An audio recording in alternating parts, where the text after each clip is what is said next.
夜晚就已满回首，此去几何？欲说还休。只念一人共你白首，管他什么前程锦绣。不想深陷一念只一天，只恨人间不够千年。鱼微笑万人为报，遇见温柔，爱千年缠绕。若记忆不会苍老，何惧轮回路走几遭？千年等待也不忘，若能重拾你的微笑。你是前世未知的心跳，你是来生胸前的记号，未见分晓，怎么把你忘掉？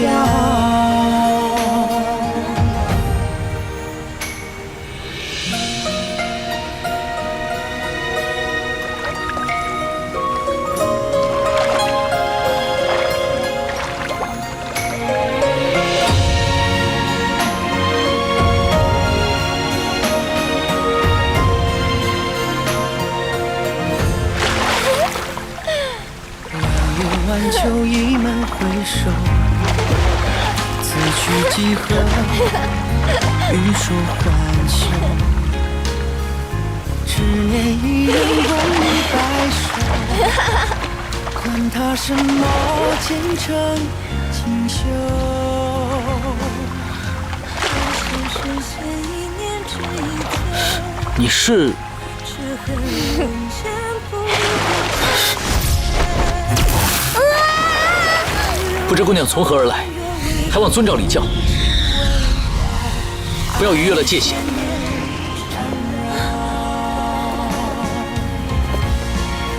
若记忆不会苍老，何惧轮回路走几遭？千年等待也不忘，若能重拾你的微笑。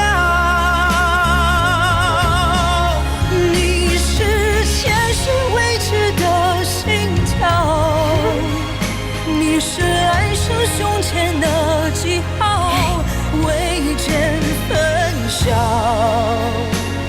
怎么把你忘掉？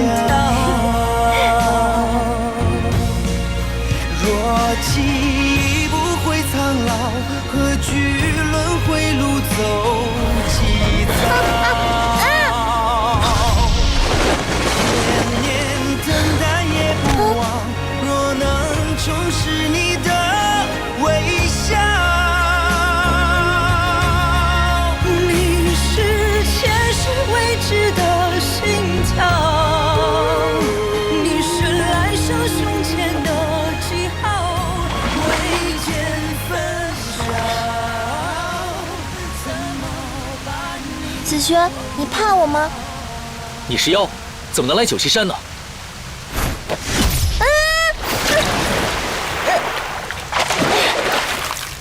子轩，我是小白啊！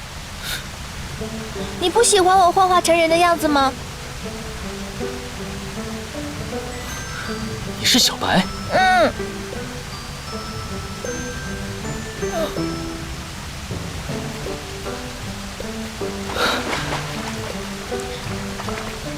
没想到你这么快就修炼成人了。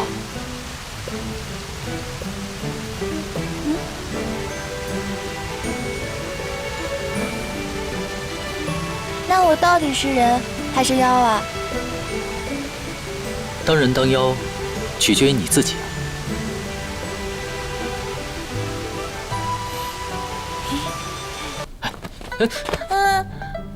来，快坐下。你这走路的样子，真该好好的训练一下了。我当蛇当了200年，刚刚幻化成人，我肯定是学不会这些东西的。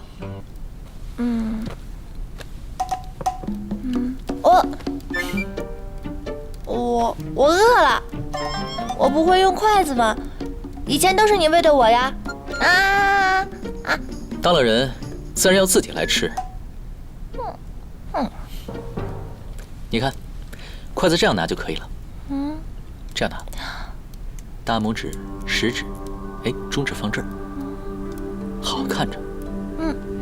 这样，拿好了之后，食指用力。来。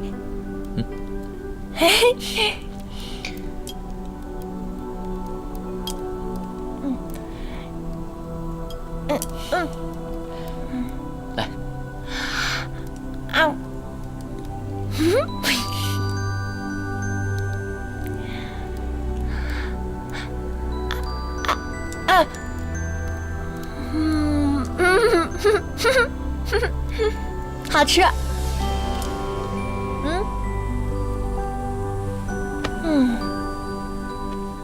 起来。干嘛呀？我都困了。男女授受不亲，你以后不能睡在这儿了。男女为什么授受不亲啊？我才刚刚化成人，要不然我还是化成原形好了。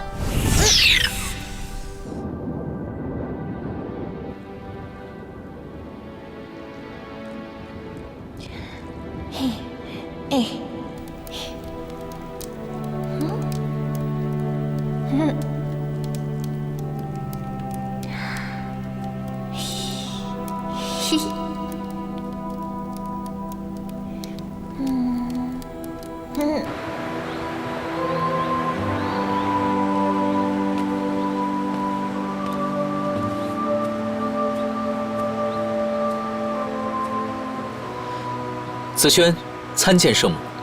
你行事谨慎，不愧为9重天上的第1人。子轩愧不敢当。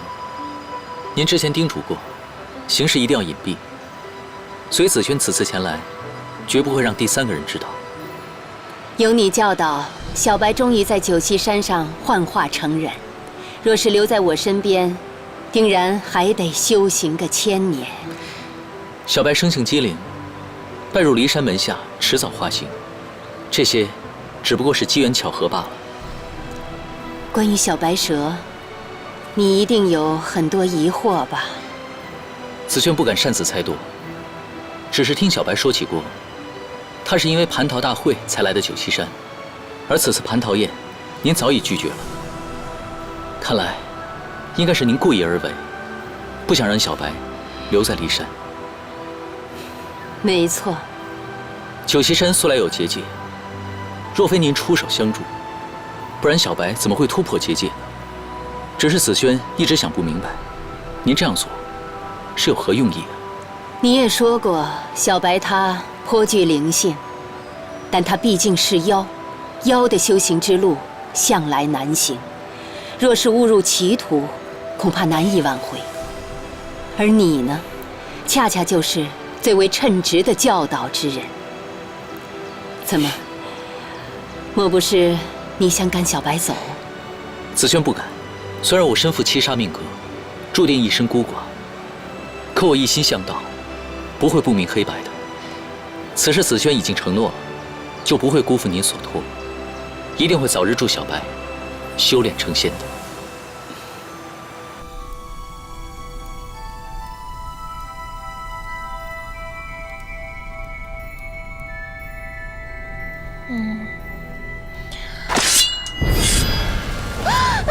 你是谁啊？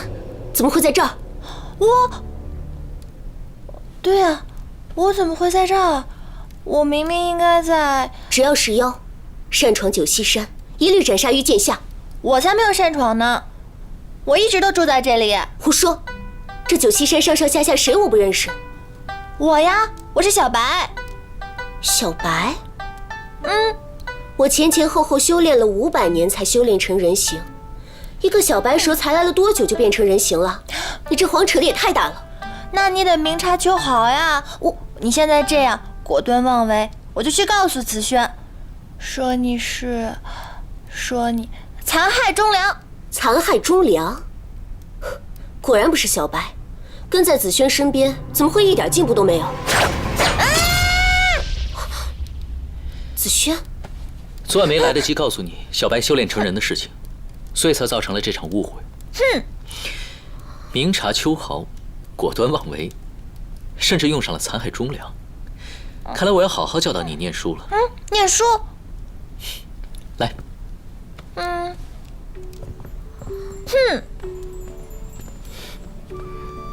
子轩可没教过我读书。做人，行于外的一举一动，都代表着人的格，不能忽视任何一个小的细节。这些书，全都背下来。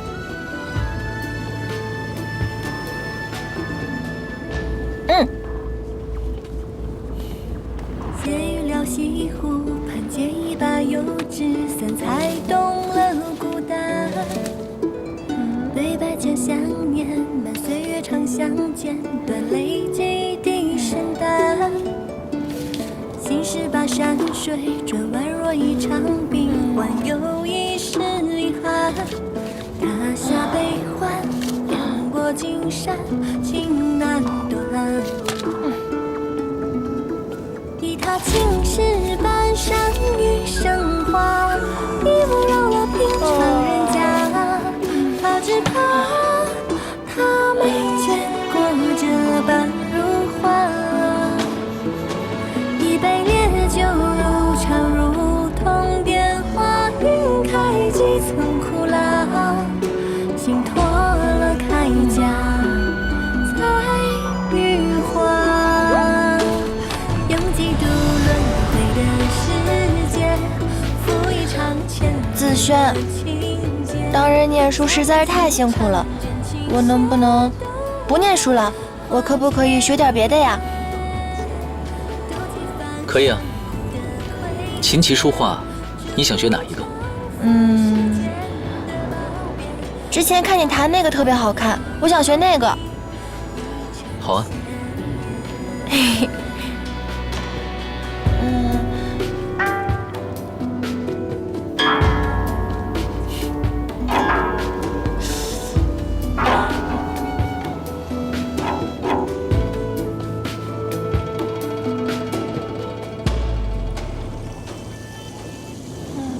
青石板，山雨生花，一吻扰了平常人家。他只怕他没这个我看不懂。你没有念书，当然看不懂了。那我可以学那个吗？行啊。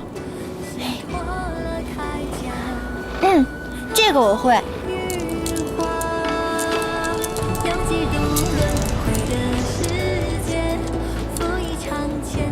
子轩，你看我摆的这个好看吗？你摆的这是什么呀？我呀，蛇。不，嘿嘿，是不是很好看呀？好看。嘿嘿，好看，那就说明我赢了，你输了。既然我赢了，我是不是可以变回原形休息一下了？我实在太累了。啊！子轩，你干什么呀？干嘛把我定住啊？我太困了，我想睡觉。做人哪有这么容易啊？眼下念书这点小事都做不好，以后遇到更大的问题怎么办呢？做人实在是太麻烦了，我不想做人了。哎，这是什么呀？银白银白的，好可爱。既然你喜欢，那就送给你了。太好了。不过你要记住了，从明天开始，必须要好好念书。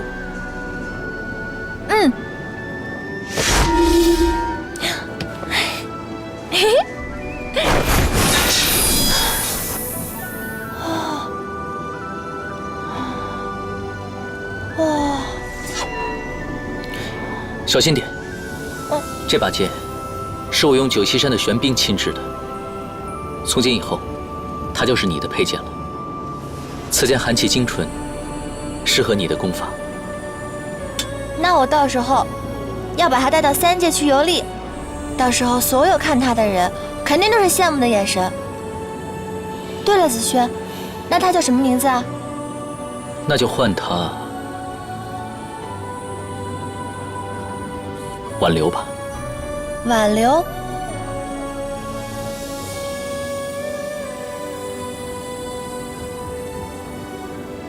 我喜欢这个名字。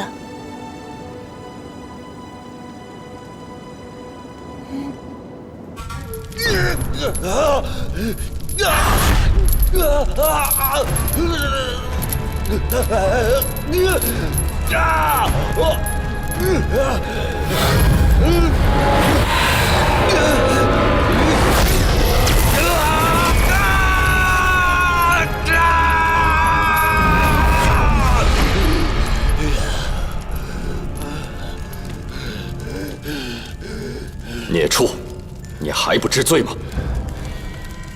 我有何罪？看来我还没有感化到你的性格。我不愿再当你的坐骑，不论你把我囚禁多久，我都不会再向你低头。你真是太让我失望了，不但不思悔改，还再三的惹是生非。哼！现在恐怕你们也不知道黑蛟龙的下落吧？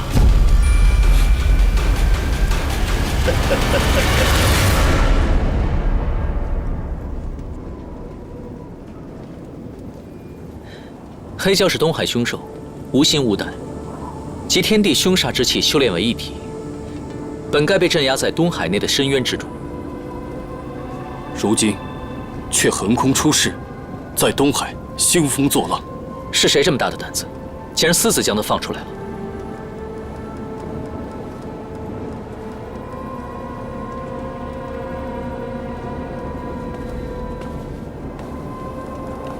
饕餮回了趟东海，具体情况不清楚，但蛟龙失踪，如今又在东海作乱，恐与四海之乱有关。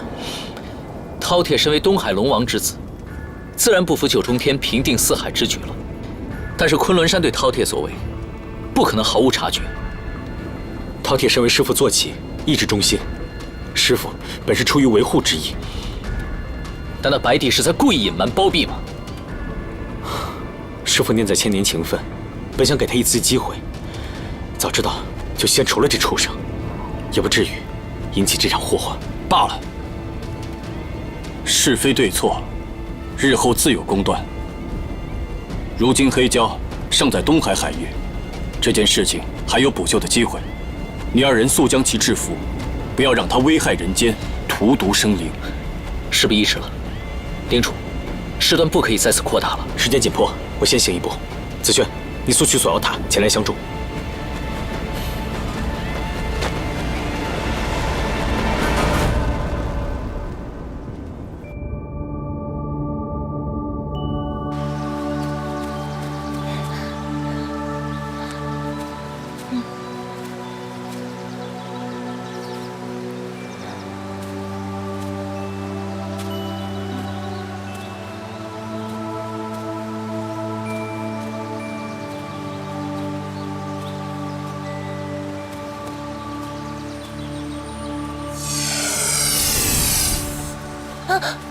你是谁？你可知这里是何处？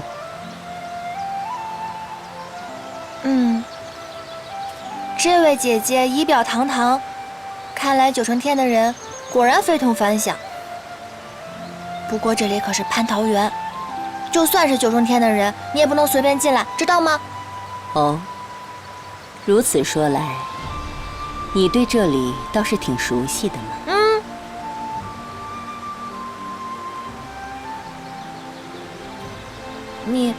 你不会是这蟠桃园的主人，西王母吧？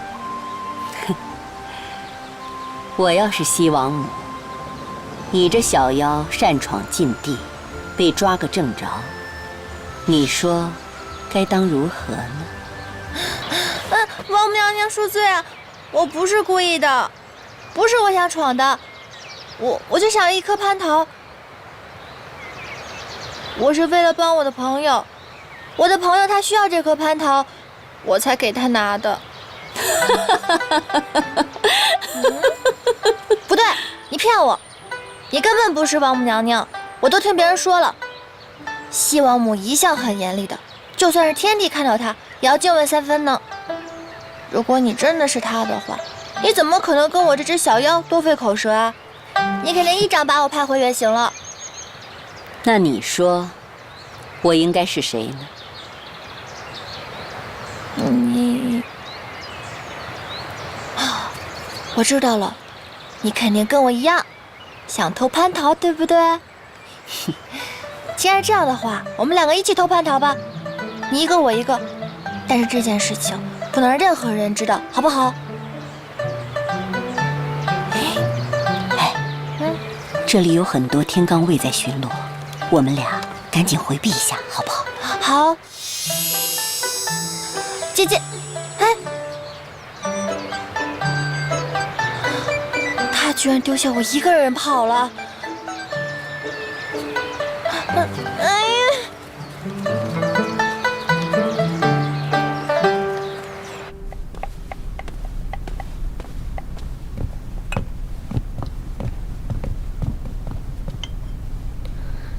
这是你交代的锁妖塔。你可见过小白啊？他在什么地方？我找遍了整个九溪山上下，都没有发现他的踪影。他还能去什么地方？小白一向贪玩成性，你又不是不知道。他为了躲避你布下的功课，总想着办法逃避。小白虽然心性不定，但不会无故失踪的。虽然他做事糊涂，但绝不会肆意妄为。你奉青帝的旨意，即将启程前往东海降妖，哪还有心思考虑小白的事情？更何况他根本不是咱们九溪山上的人，何必为他担忧？小白是我亲自教出来的，我怎么能不对他负责呢？那你日后飞升去了九重天，也没法带着他。既然早晚要分开，还不如早点做决定。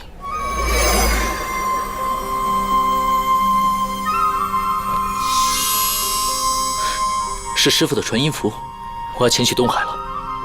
你速去东海，找小白的事情我来办。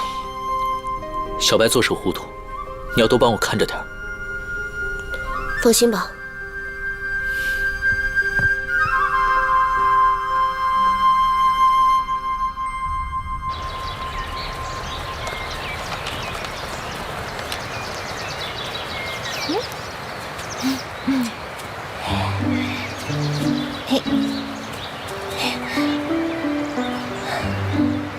这蟠桃林真好看呀，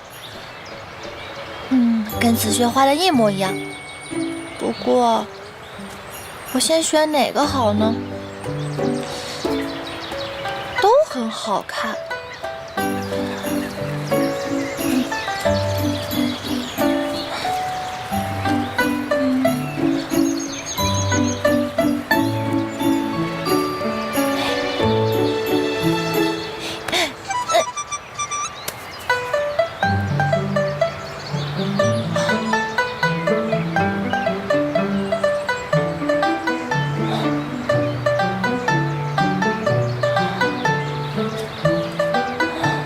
看来你跟我有缘分，那好吧，我带你走。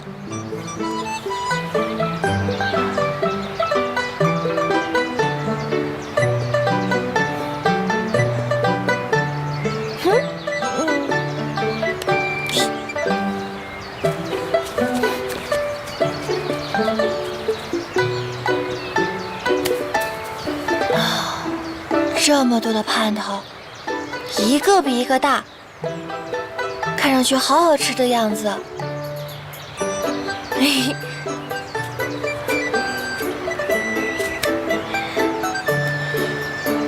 你要记住，做人切不可贪心妄为。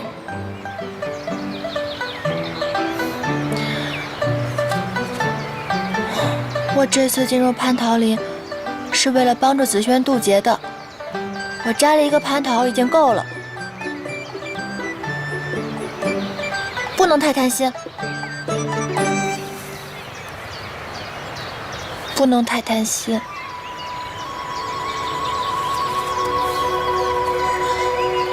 不过你们一定要等我哦，等我以后成了神仙了，我就可以在蟠桃大会上正大光明的吃你们了。到时候，先吃掉你，啊，还有你，大胆妖孽，竟敢擅闯天庭！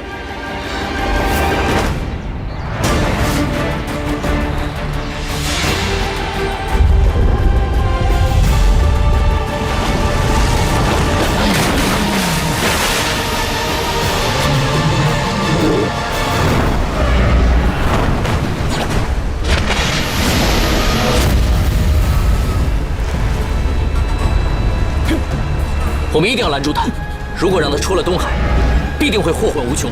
长七会收了他，我来帮你。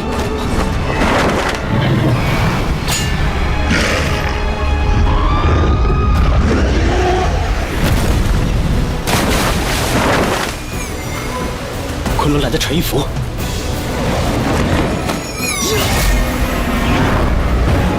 刚刚发生了什么事？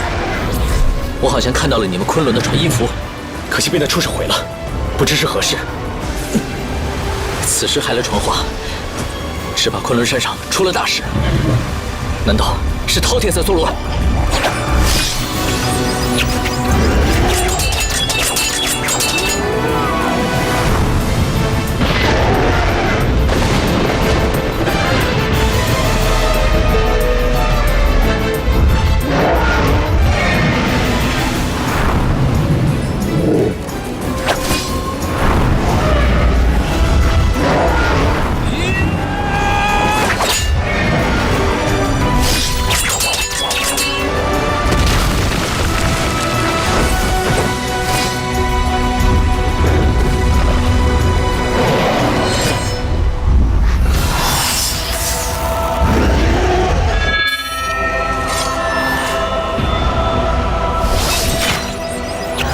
你赶快回昆仑山，蛟龙留给我来对付。这是昆仑山的事，我要自己解决。我有锁妖塔在身，一出必定见血。虽不轻易使用，但能自保。你速去速回。别说了，我不会走的。走啊！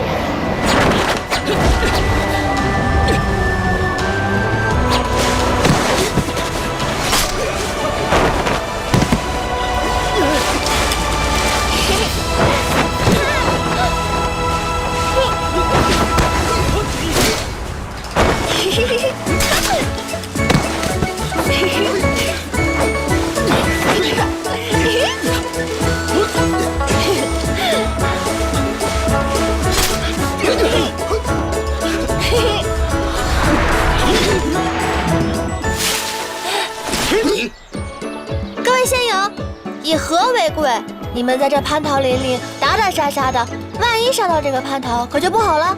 无耻小妖，天宫守卫森野，你是怎样闯入蟠桃园的？因为我会隐身术，我最近的隐身术练得越来越好了。前不久，还有一个人刚刚夸过我呢。你居然还笑得出来，看来你是不知道私闯蟠桃园是何等重罪。我不就摘了一个蟠桃吗？何罪之有啊？藐视天宫，其罪当诛。啊！我就因为摘了一个蟠桃，你们就要杀我吗？你们也太轻贱人命了吧！拿下！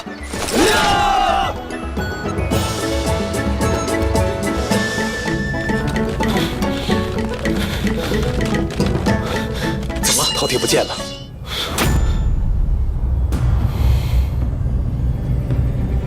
师傅呢？师傅一早被天帝传去，说是有关妖界的要事商议。师傅离开后不久，我们发现洞中毫无饕餮的气息。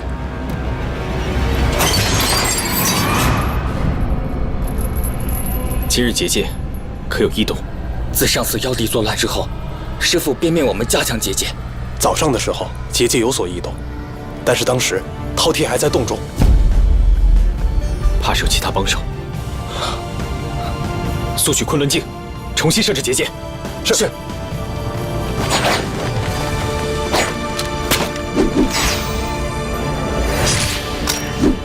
破！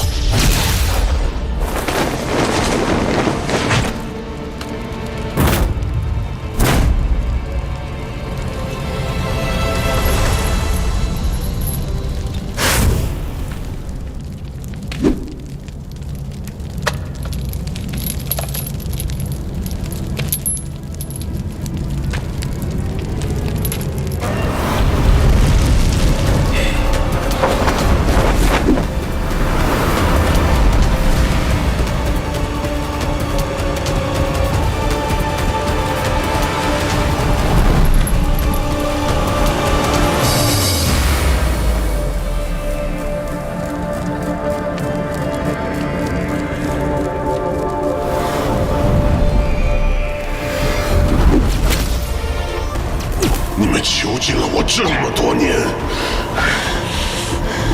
我杀了你！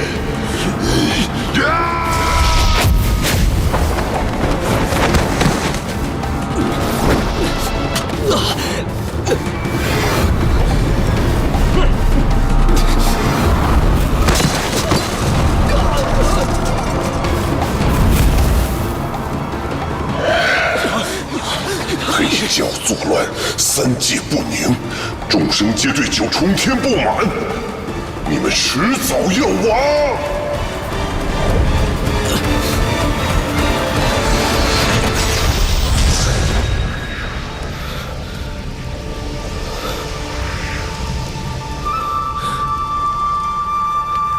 师父，你还是太过莽撞，怎可轻易打开结界？若不是我及时赶回，恐怕你早已命丧饕餮之手。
我已经大战3天3夜了，你已经精疲力尽，是时候该束手就擒了。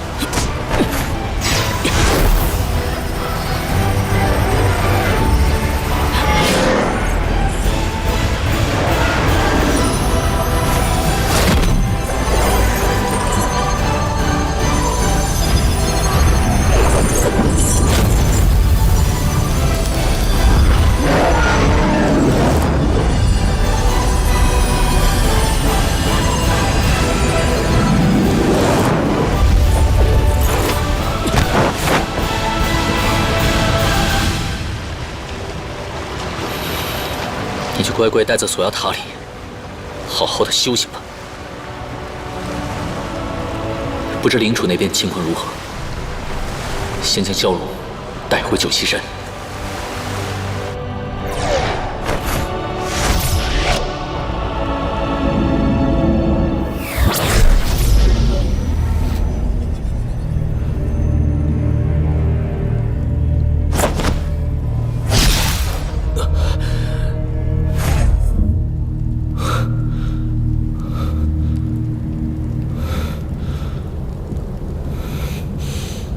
多谢师父。为师没有责怪你的意思，只是这饕餮已今非昔比，在九重天上，若是先采取行动，恐怕我们昆仑难逃其责。心火缠身，绝不能等闲视之。我已派其他弟子去寻找饕餮的下落，你先去九溪山休养。师父，饕餮行踪诡秘，师弟们怕是……这饕餮伴随我1000余年，它的习性我最清楚不过了。等有了线索，你再出马，替为师清理门户。是，师父放心。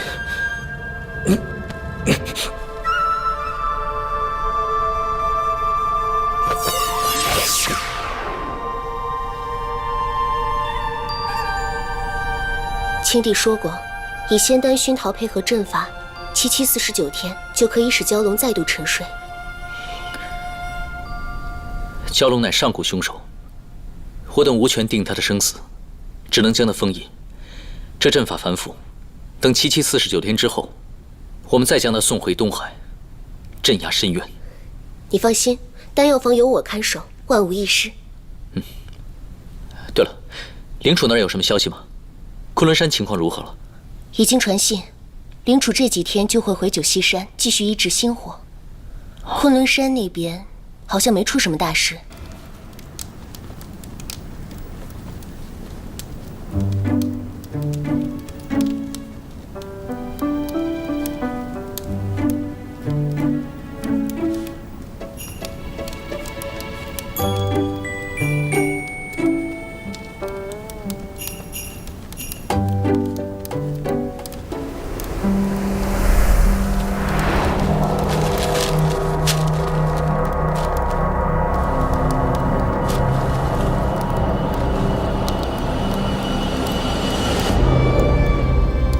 仙鹤姐姐，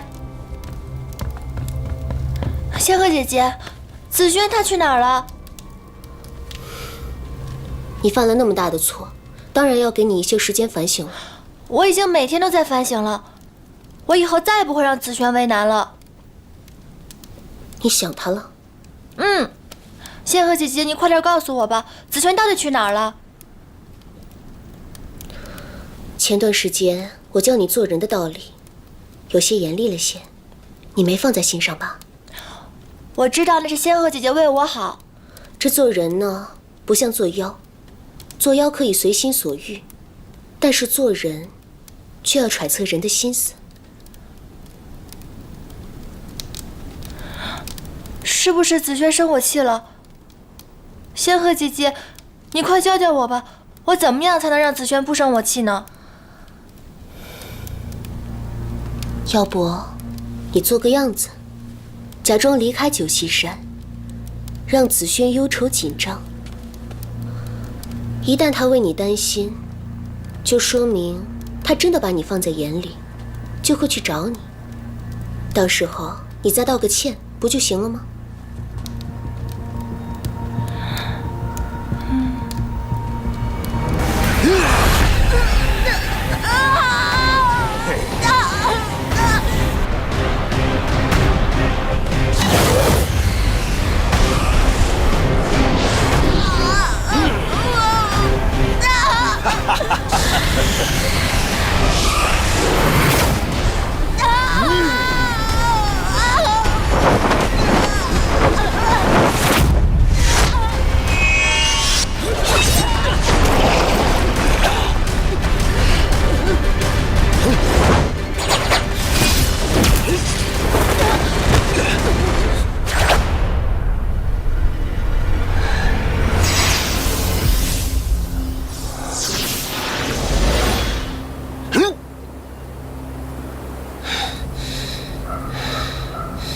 紫萱，你敢坏我事？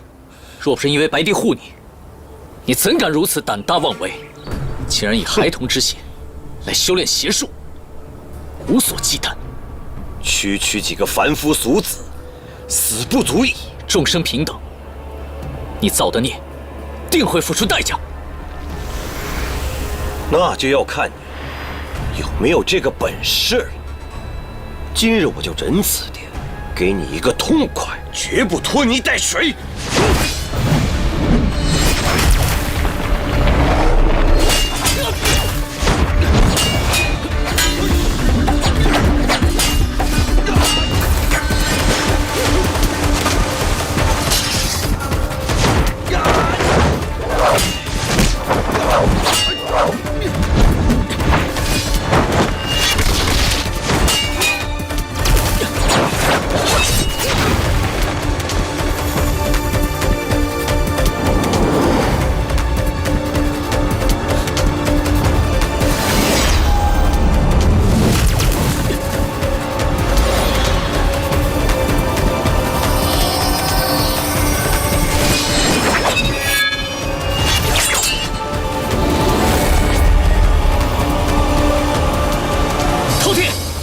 身为龙族，却想要坠入魔道，修炼邪术。若我晚一步收了你，让你修成了万魔之首魔眼，以后怎能奈你何？哼！我今天就算是死，我也要带上你。我不会杀了你的，我要你活着，反省赎罪。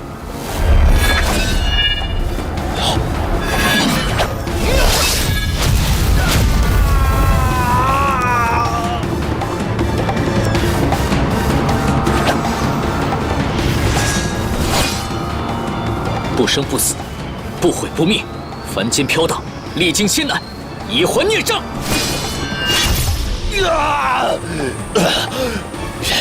你竟然斩我先根，你还不如杀了我！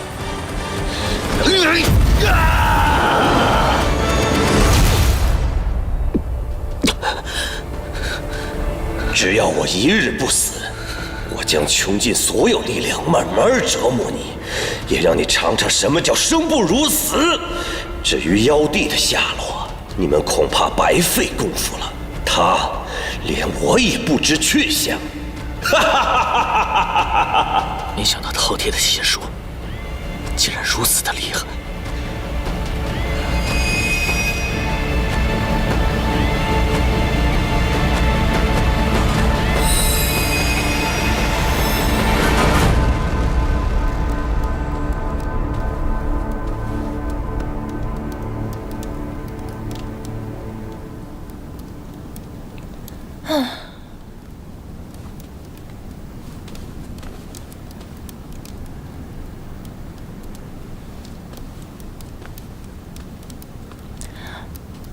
子轩怎么还不回来呀？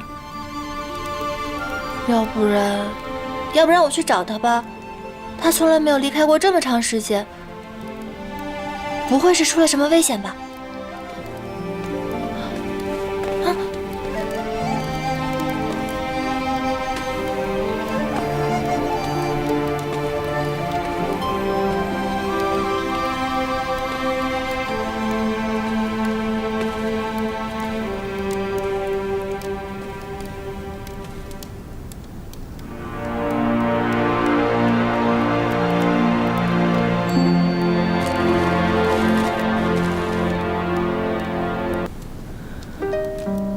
我悟出了一个道理。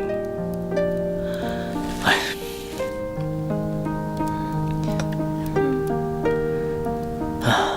这应该是领悟的悟嘛，怎么能写成错误的悟呢？生死熟虑。哎呀，这深思熟虑怎么能跟生死扯上关系呢？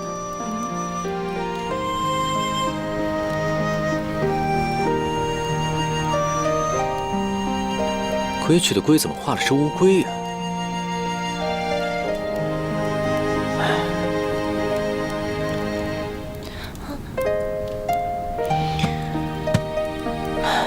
看来明天开始得加紧鞭策，写一封信都是错误百出的。子轩，你这个时候的反应不应该是担心吗？怎么还会有闲情逸致改我的信呢？可是如果子轩没来找我，他也没有把我放在心上呢。既然如此，那你又何必留在九溪山呢？他毫不在乎我离开。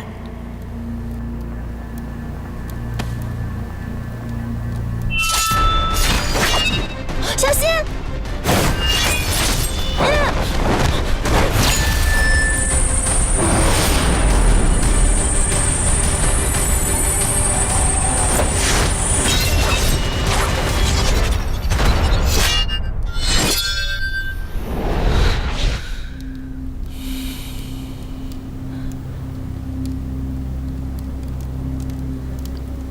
子轩，你没事吧？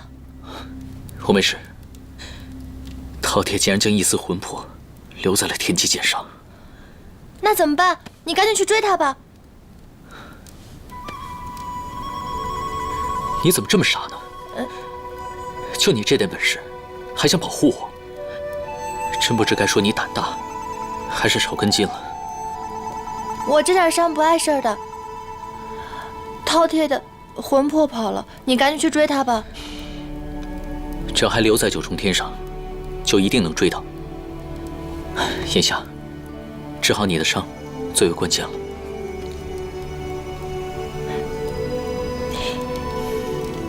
你是在关心我吗？被天机剑伤了，你还能笑得出来啊？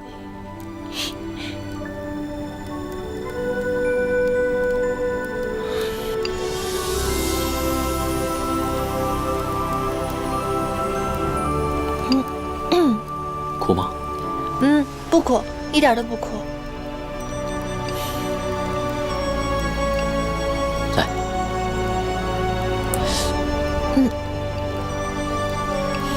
再喝一口吧。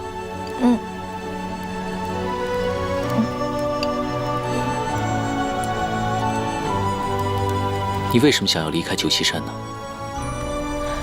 我就是想知道你在不在乎我，想知道你会不会去找我。如果我不在乎你，不去找你，你真的要离开九溪山吗？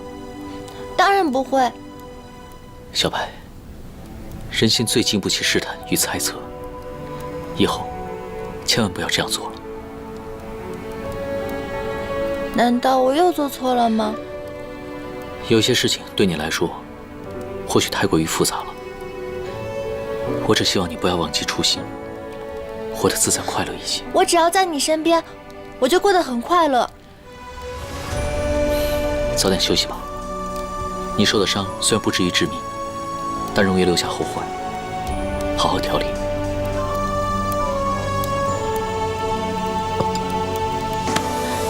子轩，你能不能留下来陪陪我呀？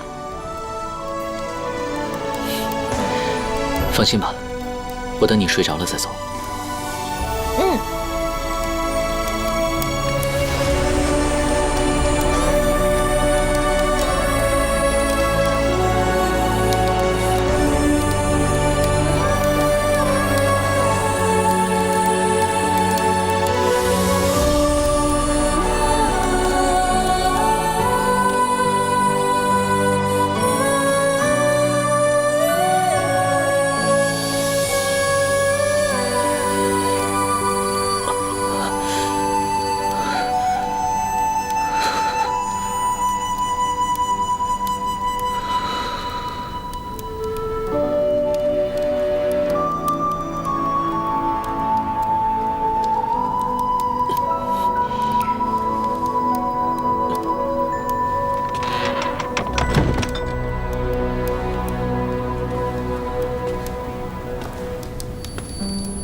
全身出现裂痕，根基不稳，这痛竟是蚀骨裂心。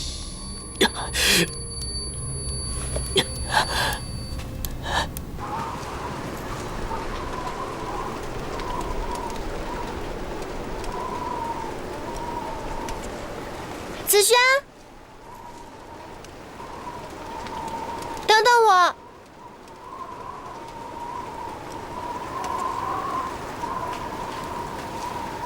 小白，你的伤全好了吗？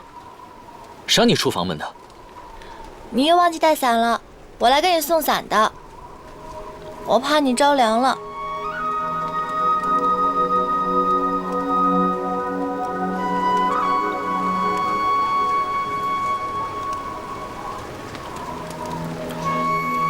别给我转移话题。如果你的伤势加重了，那该怎么办？我躺了几天，早就好了。我要是再躺下去的话，才会生病呢。看你脸上这么开心，是发生了什么事吗？又被你猜到了。我准备了一个礼物要送给你。哎，你等等。难不成你又去了蟠桃林，偷了蟠桃吗？上回犯了那么大的错误，再笨也会记住教训了。这是仙鹤姐姐送给我的桃花，漂亮吗？仙鹤姐姐说了，这种花只能在春天开，九溪山这种地方终年是雪，所以根本就看不到。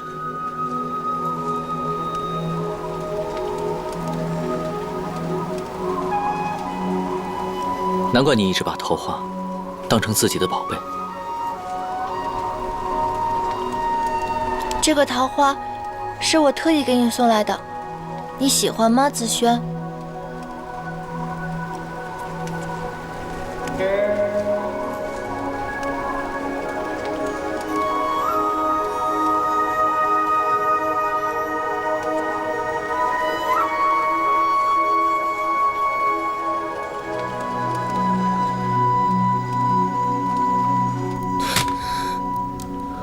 我绝对不同意。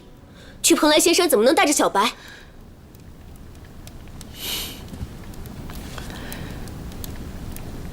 你这反应会不会太大了些？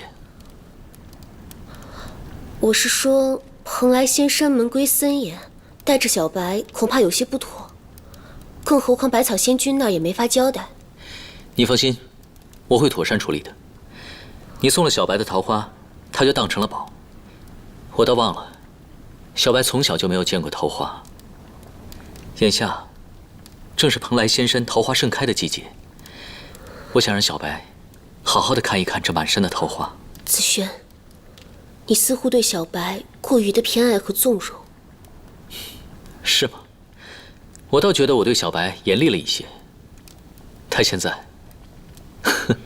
肯定苦着一张脸，好好的念书呢。我对他是不是太过于强人所难了？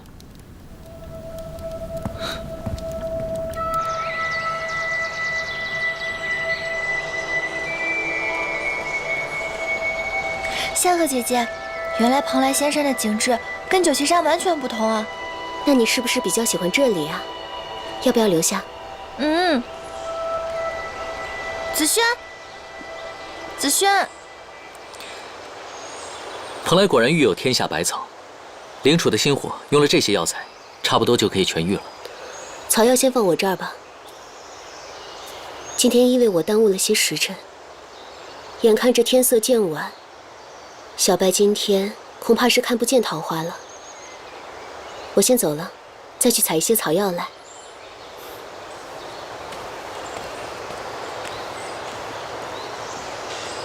没关系的，今年桃花谢了，明年还能开。今天看不见，早晚都能看见的。你想得倒透彻呀！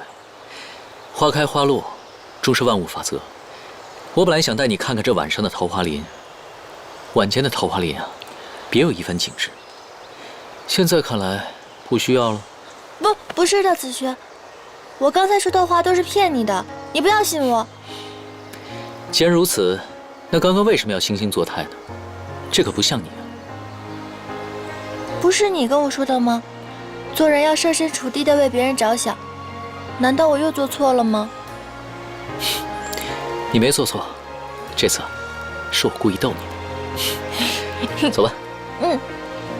数白头，拈一朵落花遮住离愁，旧恨心有，化作眉心的愁。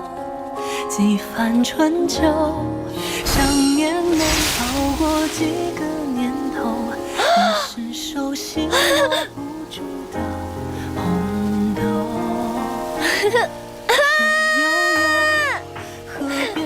桃花，好美啊！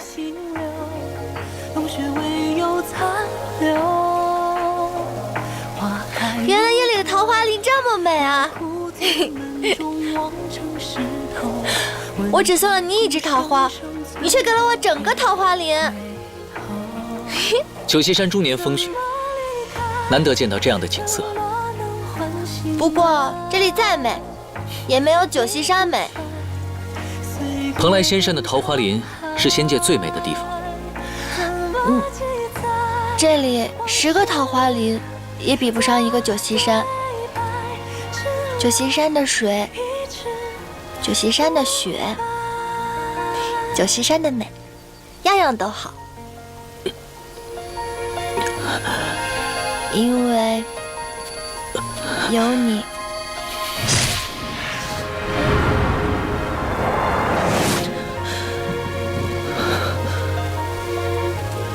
你怎么了？是不是我又说错什么了？你没说错什么。哦，对了，你刚刚想说什么？接着说。我刚才想说，因为九溪山有你，这够了。花开如酒，我枯坐门中望成石头，闻着鼓声声催人别回头。怎么离开？怎么能唤醒爱？在，岁月变沧海，怎么记载往事的对白？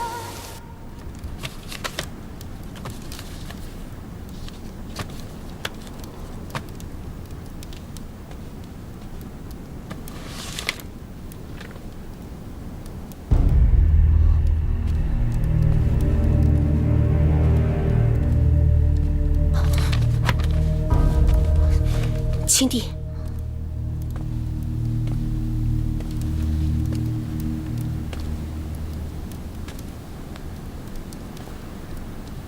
拿给我，拿给我。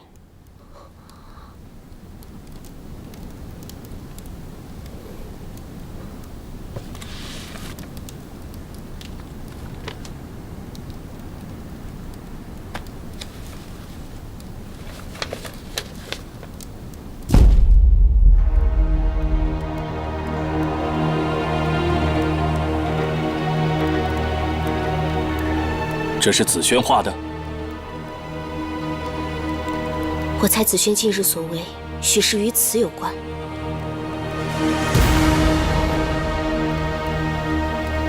他这是要毁了他自己。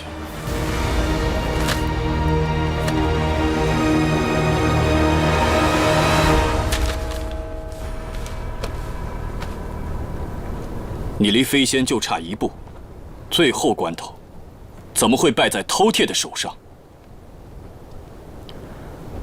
饕餮伤了你的元神，你为何不说？千年道行，功亏一篑。你可知飞仙这一劫对你何其重要？是徒儿的修为不够，有负于师门，让师父操心了。徒儿躬行自身。九溪山存世万年，只收了你这么一个徒弟。为师为你付出了千年的心血，如今你道心不稳，未来大道该如何前行？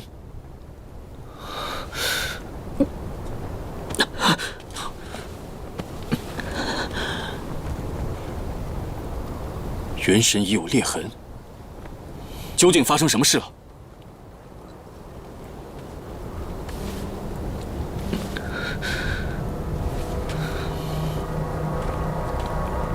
凭饕餮之力，绝对不会伤你如此之深。你与他对决，究竟发生了什么事情？是我低估了饕餮的邪力，一时失策，才惨遭重伤。你心思一向缜密，从未有如此的疏忽。除非是你故意为之。提领主前去活捉饕餮的时候，徒儿仔细的想过了，说杀了饕餮，必服了白帝脸面，怕师父在白帝那儿不好交代。可若活捉了饕餮，以白帝徇私的个性，只会有更多无辜的受害者。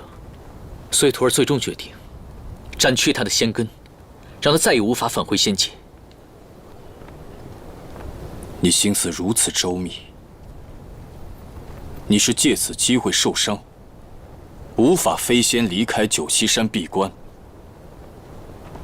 你安排如此周详，是否与此画有关呢？这是紫萱何时所画？这幅画并无不妥之处，师父多虑了。你动了情。我早已看淡了一切事情，从未动过情。包括小白？包括小白。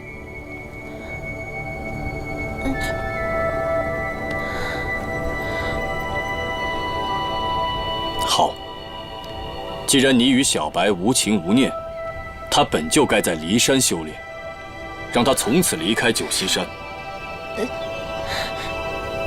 我未曾违逆过师命，一直以来，凡事都是由师父安排的。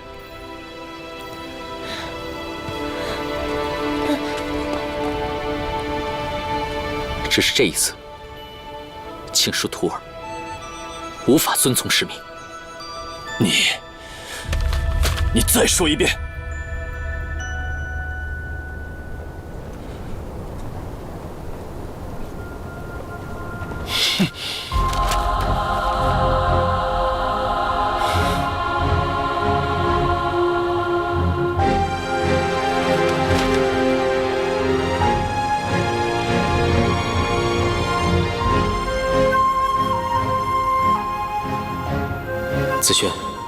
可还记得，当年昆仑山出狱之时，你修行之心是何等坚决吗？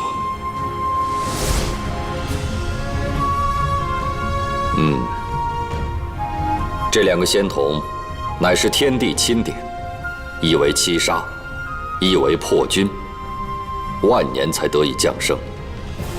他日3界的兴衰气运，可就落在他们身上了。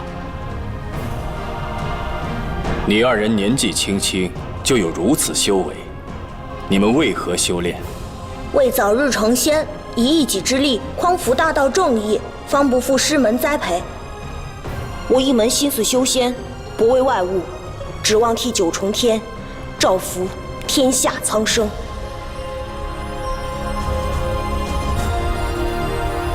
我再问你，修行1000年，方可飞仙；闭关1000年，才有可能位列仙班。这1000年的修行，这清冷和寂寞，你们受得住吗？子轩能办到。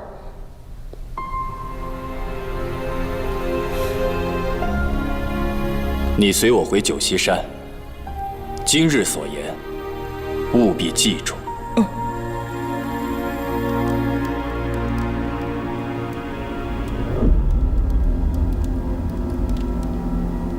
1000年来，你随青帝四处征战，难道不是为了早日飞仙吗？你受的苦，受的伤，都没能动摇你的道心，如今却为了一条蛇妖让元神受损。子轩，元神受损，夜夜生不如死，这样的痛苦煎熬，值得吗？无所谓值不值得，对我来说，都不是煎熬。我一直随师父修习医术，百伤之中，最难愈的便是心。7情6欲皆在其中。可如今我才明白，比起元神受损，心痛心累，才是最大的煎熬。1000年来的每一战，我都与你并肩，此时放弃岂不可惜？快将元神养好，待你飞仙之日，我定等着你。这1000年来，我的确一直等着这一天。可如今我却觉得，飞仙之事，并没有那么重要了。若不是因为小白，灵楚，你是我的知己，是我的朋友。我知道你对我的期许，但我绝不允许你伤害小白。看来小白果然是你的结束。可你想过吗？你的命格，形魂俱灭，归于天地。或许会害了他，也害了你。不会有事的，灵楚，人定能升天。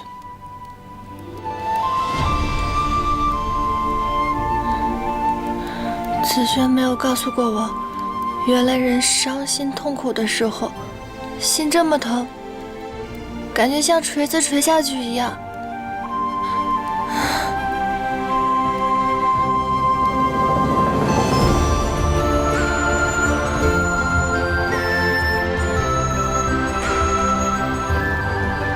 我早已看淡了一切事情，从未动过情，包括小白，包括小白。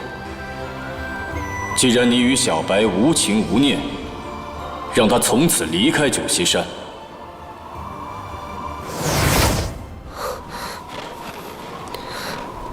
九溪山上都传遍了，青帝要将小白赶出九溪山。所以，你是在替小白担心还是暗喜？我之所以会这样做，完全是因为担心子轩。恐怕你错估了形势，看错了子轩。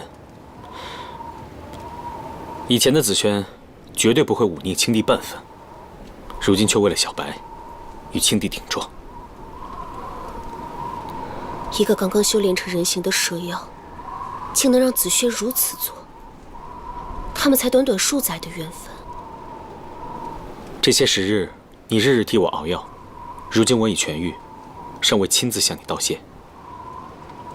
不如送你几句话当作谢礼。百年是缘，数载亦是缘。你只有放下对子轩的执念，才能看透子轩的心思。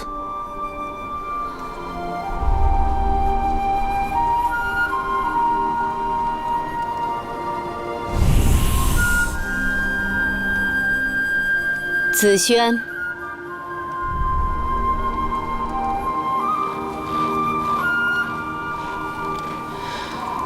圣母，没想到你竟会元神受损。此事与小白无关，是我行事鲁莽。你有没有想过，七杀阁为何注定一生孤寡？子轩，从未想过。你心里面就从来没有半点怨恨？若是动了情，便有了牵挂，还怎么守得住三界大道呢？你心如玲珑，如此通透。当初我把小白送到你身边，也不知道是对的，还是错的。修仙之路凄苦，他便是我身旁唯一的春色。自从来了九溪山，他便如雪原之上的桃花，千年风雪，难掩俏丽。一切的心动，皆是为了他。既如此，你便更应该珍重，不然这风雪之中，又有谁能护着他？上古开天地时，阳气上升，阴气下沉，这阴阳相聚之处，就能生出此等冰晶。这朵冰花，或许能助你恢复元神。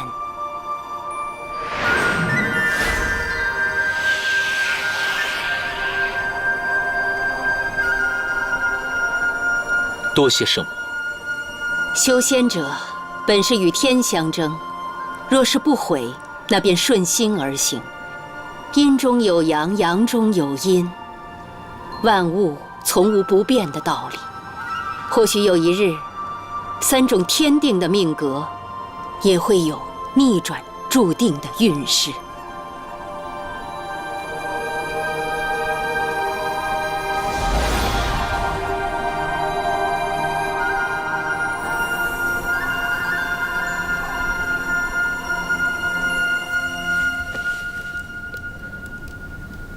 你难过，是因为子轩未曾对你动情，所以他让你离开。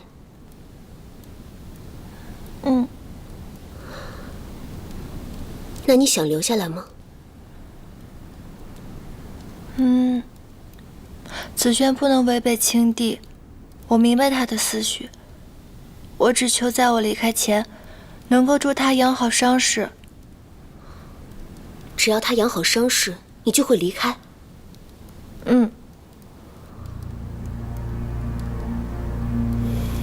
其实这倒不难。丹药坊有东海冰心枝，可以帮助子轩迅速的疗伤。只可惜所剩不多，他把大部分都给了灵楚。东海冰心枝无色无味，如果能融入茶水，让子轩喝掉，我这就去学。且慢，取而不告是为妾。小白，如果你偷拿了东海冰心枝，你知道是什么样的罪过吗？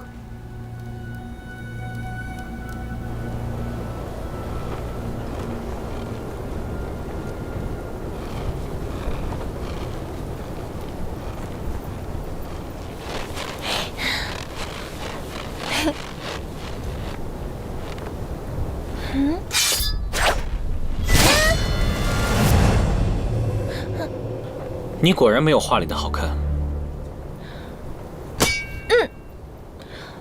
那幅画是子轩按照我的神态一笔一画勾勒出来的，丝毫不差。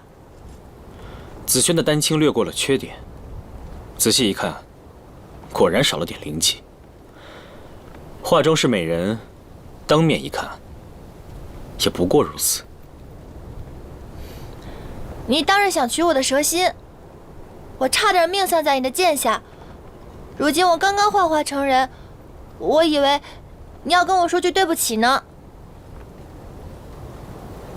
你以为你修炼成人，我就不敢取你的蛇心了吗？那你点歉意都没有吗？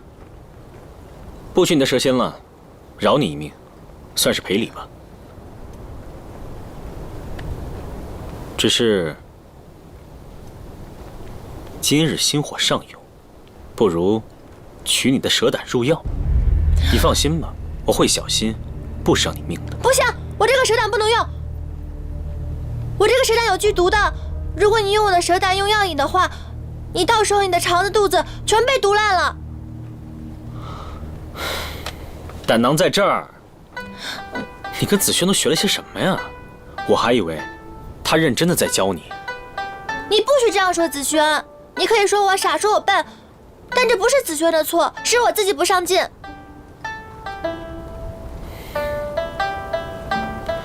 以后不要因为你傻你笨连累了子轩。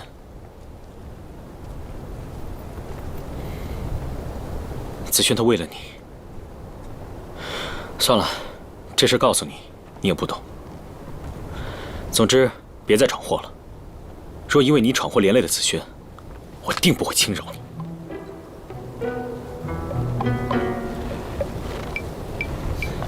还有，没事别在丹药房附近瞎晃悠，这其中有重要的东西。若是让青帝知晓你进去了，连累的人是子轩。